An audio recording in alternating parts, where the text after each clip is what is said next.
This conference will now be recorded. Hi everybody. Hi, I'm Balwant Jain, a chartered accountant, company secretary and a CFP as well. In today's webinar, we are going to discuss legal aspects of an HUF and how you can plan your tax affairs with the help of a HUF.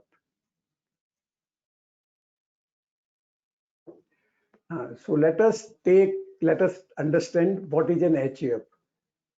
HUF is nothing but Hindu undivided family.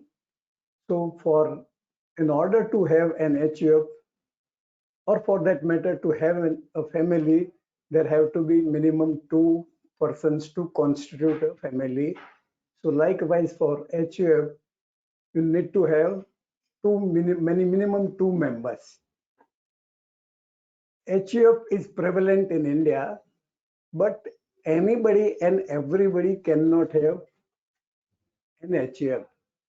It is only Hindu and the other people who are covered under the extended definition of Hindus, like Jain, Buddhist, and Sikh, can have HUF. But Parsis, Muslims, Jews, and Christians cannot have any HUF because they are not Hindu by original definition or by extended definition of the word Hindu. So who can be in an HUF? So anybody who has descended from a common male ancestor and who is related to each other by either by birth or by adoption or by marriage can be a member of the family of the HUF. We will understand what is the concept of co-partner, but for the matter of simplicity, let us understand that only a co-partner can have constitute an HUF. So unless there is a co-partner in the family, there may be other members in the family, but the association cannot be called an HUF. So within an HUF, there can only be 4 generations together.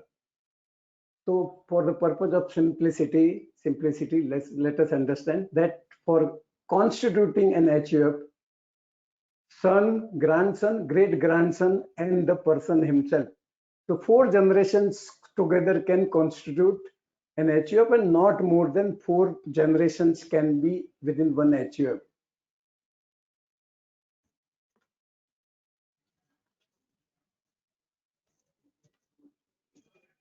Let us understand what are the legal provisions governing HUF. In India, there are 2 schools of Hindu law. One is Mitaksara School of Hindu Law, which covers entire India except the state of West Bengal. So for all practical purposes, it is the Mitaksara Hindu School of Law, which is prevalent in India. And in West Bengal, there is a prevalence of Dayabhag School of Hindu Law. And one thing which all of us should understand and keep in mind, that the state of Kerala in India have passed a legislation de-recognizing the concept of HUF. So in Kerala, you cannot have an HUF.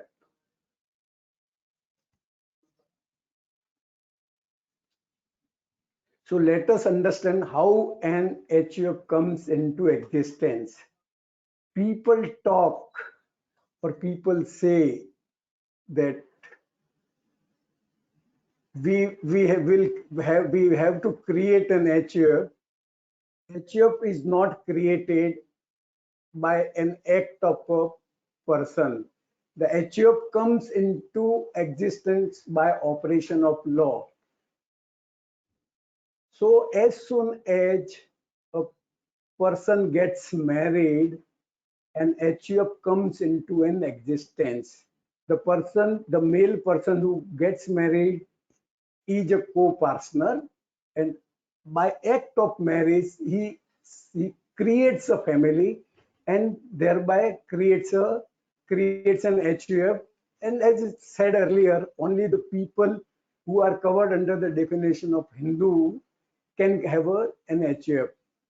So a question arises in the mind of many people whether a single member or even a single co-partner can constitute an HUF.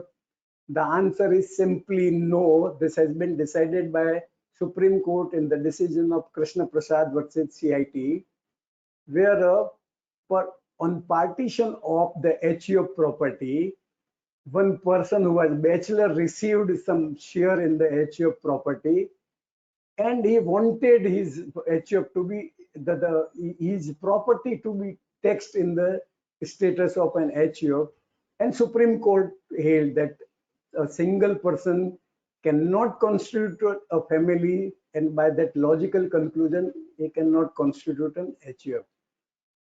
So that's the same question. When the same person gets married later on, what is the status?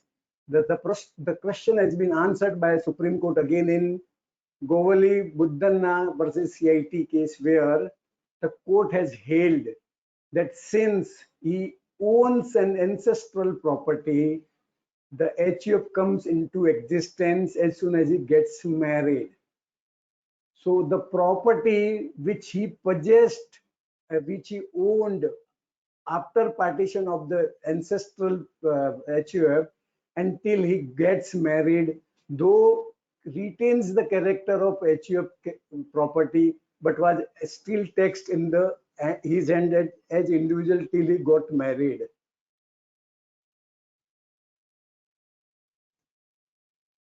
As we have discussed that how the HUF comes into existence. HUF does not come into existence by act of people. The Supreme Court in the case of Govali Buddhanna has decided that if there is a family nucleus in existence, then even if there is no co-partner living, and if the property has not been divided between the family members, the family property can still be treated as an HUF property. So let us ask some questions. Can a son and mother constitute an HUF? The obvious answer is yes, because son and mother too, both of them can constitute a family, and since son is a co-partner, both of them can constitute an HUF.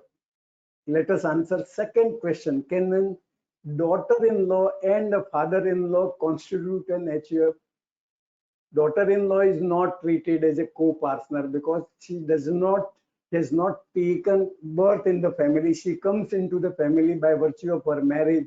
But since father has become a member of the family by virtue of his birth in the family, and therefore is a co-partner, so since between daughter-in-law and father-in-law there is one co-partner, both of them will constitute an HUF.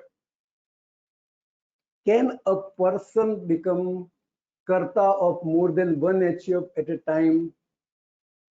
Yes. The answer is yes. There may be, as we have seen earlier, there can be 4 generations together in an HUF. So on the death of the father's HUF, the elder son will become karta of that father's HUF, and at the same time he can continue to have his own HUF. So a person can be a karta of more than one HUF.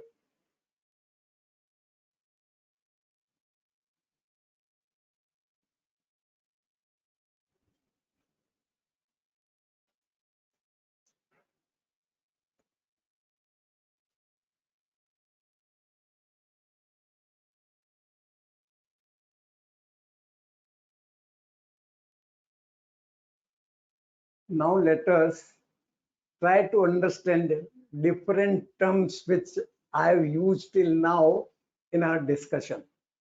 First term is a karta. So karta is generally the senior most co-partner of the family. But even with the when the senior most co-partner is not willing to work as a karta of the family, the junior can also be nominated as karta of the family with the consent of all the family members. Before amendment of Hindu Succession Act in 2005, only male persons were considered as co-partner of the family. But after that amendment, even the daughters are on the same footing as the son. So daughters are also treated as co-partner of the HUF. So a question was raised in the court whether the daughter can become karta of an HUF. The Delhi High Court in the case of Mrs. Sujata Sharma versus Sri Manu Gupta has held that since after the amendment of the Hindu Succession Act, the daughter is on the same footing as the son and has become a co-partner, she is very well entitled to be appointed as karta of her HUF. A question may arise whether a mother can become karta of an HUF. For becoming karta of any HUF, a prerequisite is that the person should be a co-partner of the HUF. So unless a person is co-partner of the family, he or she cannot be nominated as karta of the HUF. And since mother has not taken birth in the family and is not a co-partner, she cannot become a karta of the HUF. The next question arises is whether a minor can become karta of the HUF. Since minor, whether daughter or son, is born in the family, so they are treated as co-partner. But however, under the Indian Contract Act, a minor is not eligible to enter into any contract. A minor per se cannot be appointed as karta of the HUF, but his or her mother can act on behalf of the minor, and minor can be a karta acting through his or her mother. A question which arises in the mind of very many professional people like chartered accountants or lawyers, whether they can become karta of an HUF. So there are different law affecting them. So under the provisions of the Hindu Act, there is no bar on a chartered accountant or a lawyer being appointed or acting as karta of an HUF. However, there are code of conduct governing the chartered accountants and lawyers in India, and under those code of conduct, one will have to find out whether their respective codes allow them to act as karta or not.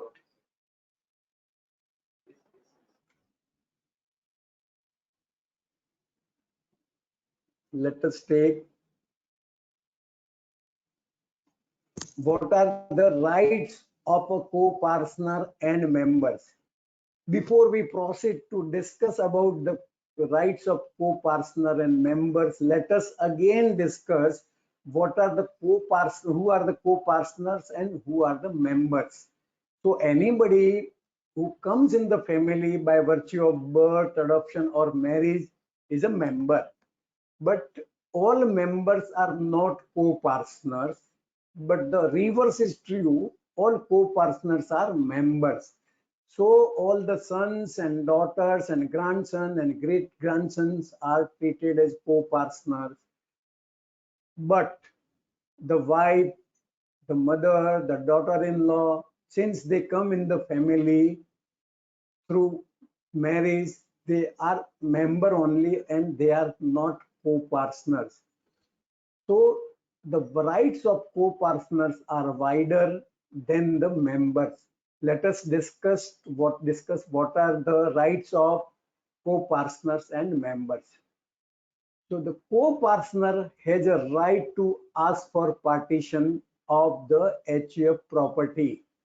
However, the member is not entitled to ask for partition of the HUF property. However, as and when the partition takes place, the member is also entitled to receive the equal share as the co-partner is entitled to.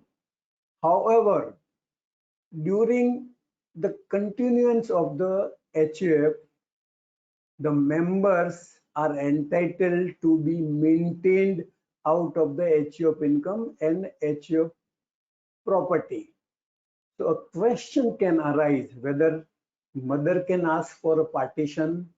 The obvious answer is, since mother is not a co-partner, mother cannot ask for a partition. But as and when the partition of the HUF assets takes place, mother will get her share from the HUF property.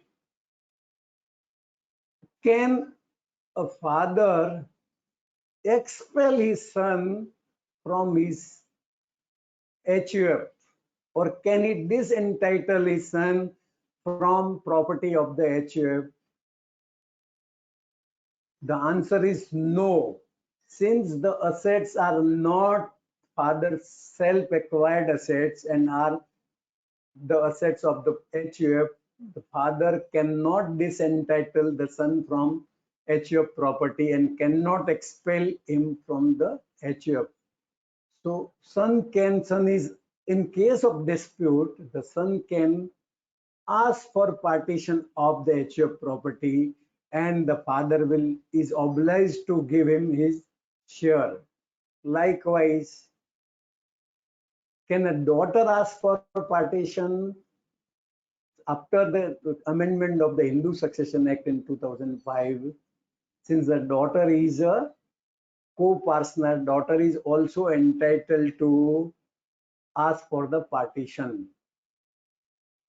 As far as the rights of mother on partition and before partition are concerned, we have already discussed that before partition, mother is entitled to be maintained out of the HUF assets and HUF income, and once the partition takes place, mother will get a share equal to the other members.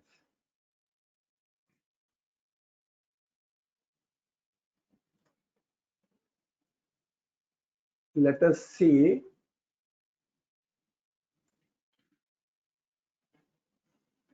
let us understand the concept of HUF property. I have been receiving a lots of queries and questions from people from the people who are Hindu and who are married and have their sons and daughters, that I do not have HUF. They confuse the word HUF per se with the HUF property. So in my opinion, HUF and HUF property are two different concepts, and existence of HUF property or family property is not a prerequisite or condition for an HUF to come into existence. However, when there is only one co-partner, as we see that on the marriage of a person, an HUF comes into existence. But in case the family does not have any ancestral property, the courts have decided that the HUF cannot accept any gift from outside the family members, because for acceptance of gift there has to be a family property or more than one co-partners in the family. Let us now see the different ways in which an HUF can acquire property. HUF can acquire property in different ways. The most common among them is the HUF gets a property, its own property, when the parent HUF is partitioned. Suppose when the partition of the father's HUF takes place and the assets of the father's HUF are divided among the members and co-partners, the asset received by the person constitutes family property, ancestral property, and that will be the property of the HUF of the son.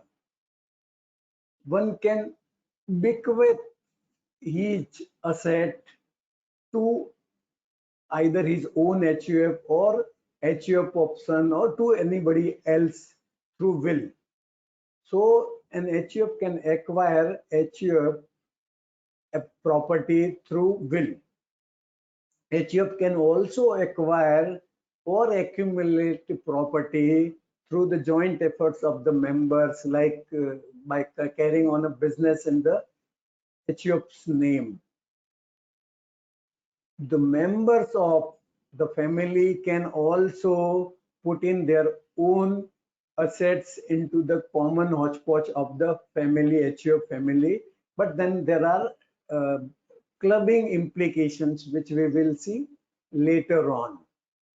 The last mode through which an HUF can acquire property or can accumulate its assets is by receiving gifts from outsiders or from relatives of the members. But then, as per the existing provisions of section 56 to 10, any gift or the gifts in aggregate more than 50,000 received by an HUF or individual are fully taxable in the hands of the individual concerned or the HUF.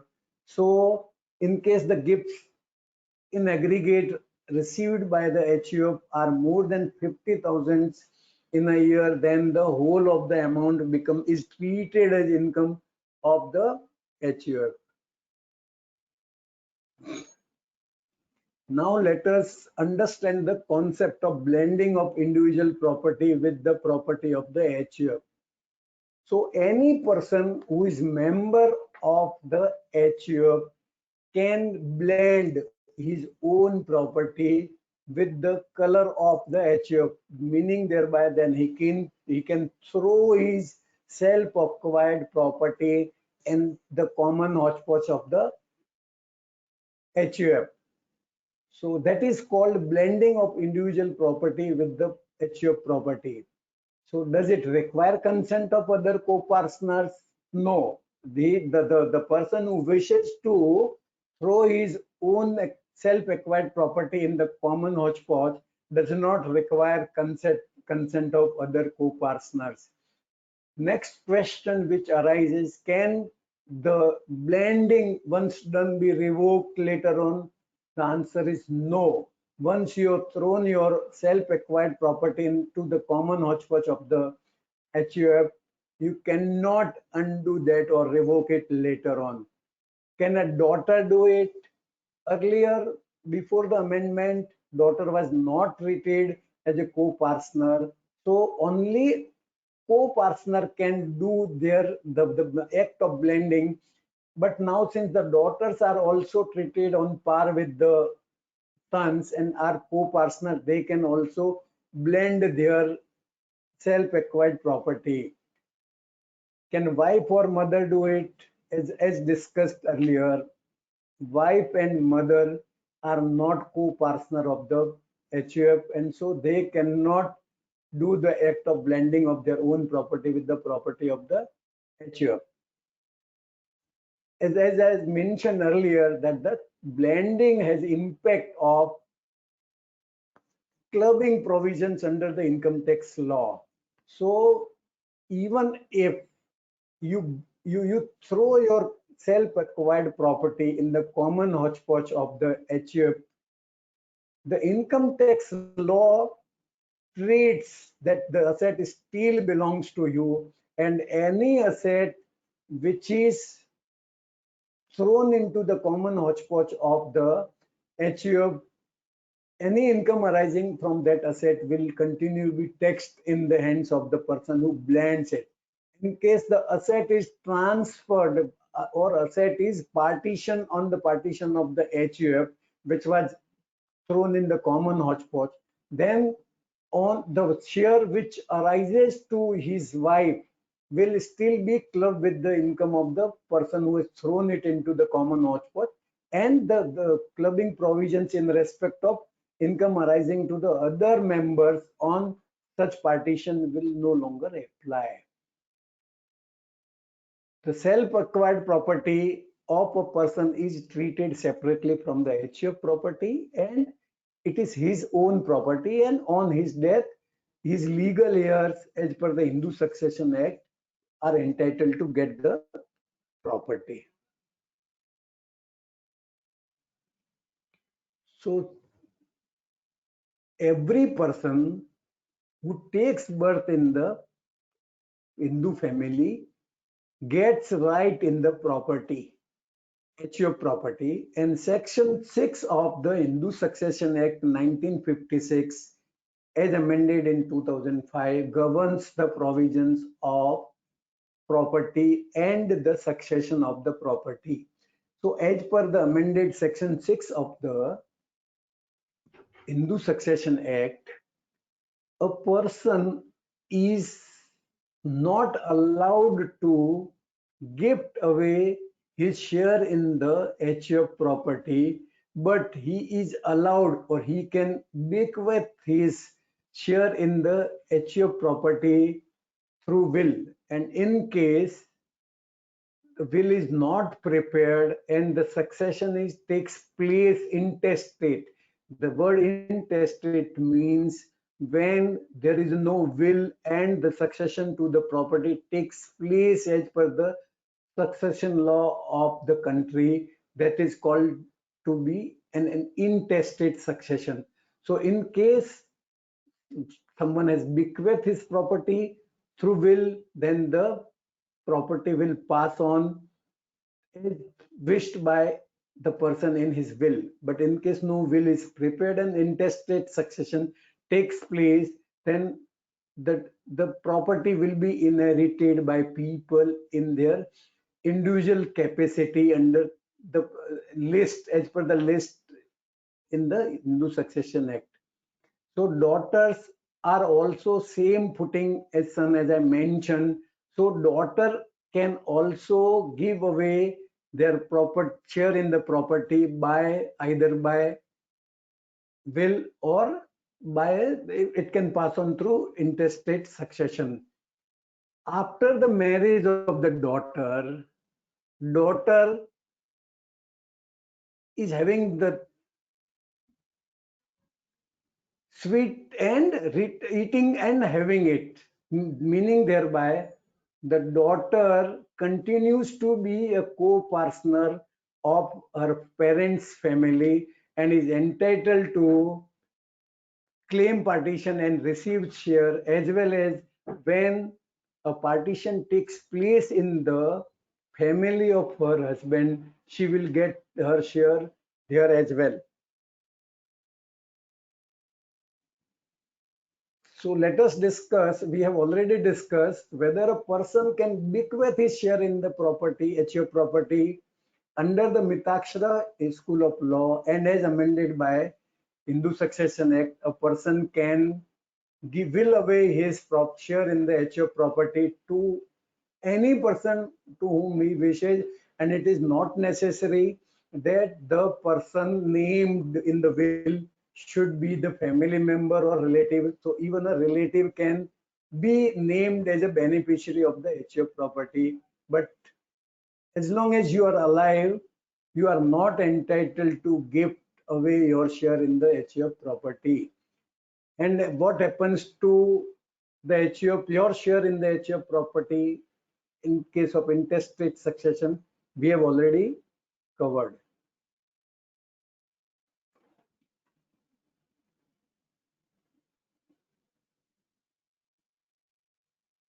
Difference between HUF and HUF property, we have already discussed. There can be an HUF without there being an HUF property.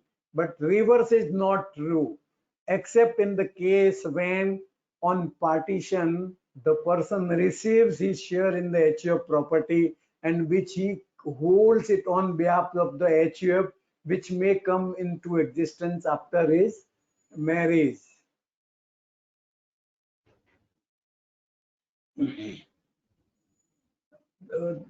As I have discussed earlier, there can be more than one HUF in the family.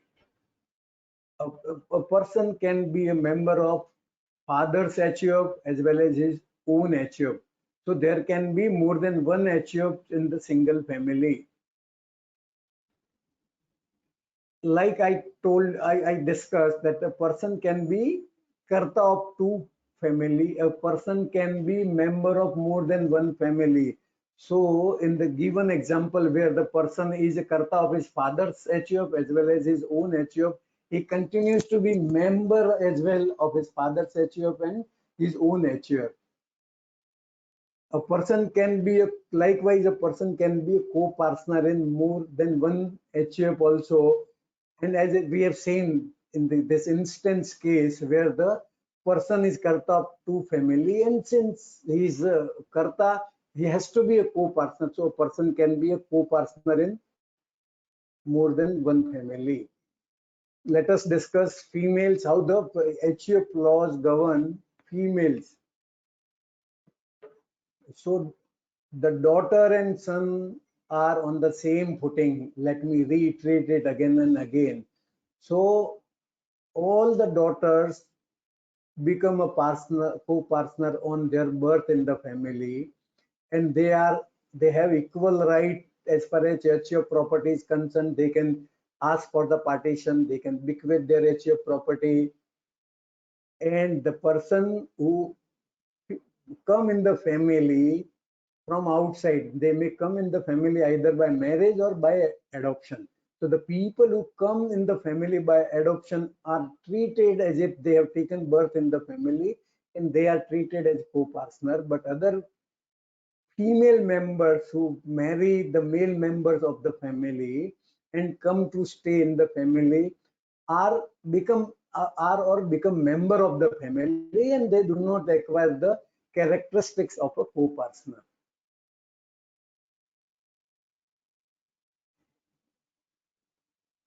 So as mentioned and clarified earlier also, the daughters continue to be a co-partner in the father's family and become member in the husband's family and have a dual benefit of sharing the property as and when the partition takes place. She is entitled to ask for the partition in the father's family, but she cannot ask for the partition in the husband's family HUF. But as and when the partition takes place, she will get share equal to her husband. Now let us discuss what are the rights of the karta as far as he's dealing with the HUF property is concerned. So since the father is the karta and by default is manager of the HUF, he has a right to give or deal with the property of the HUF. He can give ancestral movable properties within reasonable limits to sons, daughters, and wife. So the amount of gift should, or the quantum of gift should be reasonable. And what is the reasonable will vary from case to case and depends on the circumstances and the overall kitty of the HUF. Though the karta is entitled to gift the ancestral movable property, but he is not entitled to gift any ancestral immovable property. Nobody is allowed to gift his or her share in the co-partnership property. For religious purposes, the father is given right to even gift reasonable amount out of the ancestral property.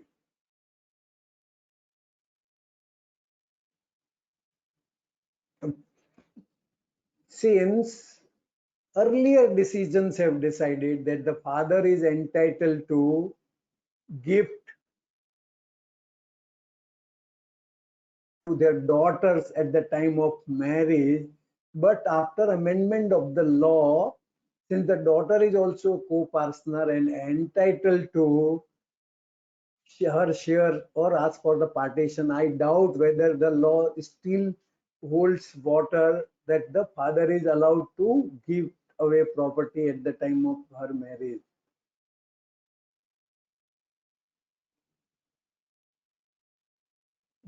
How the HUF property and HUF income can be used.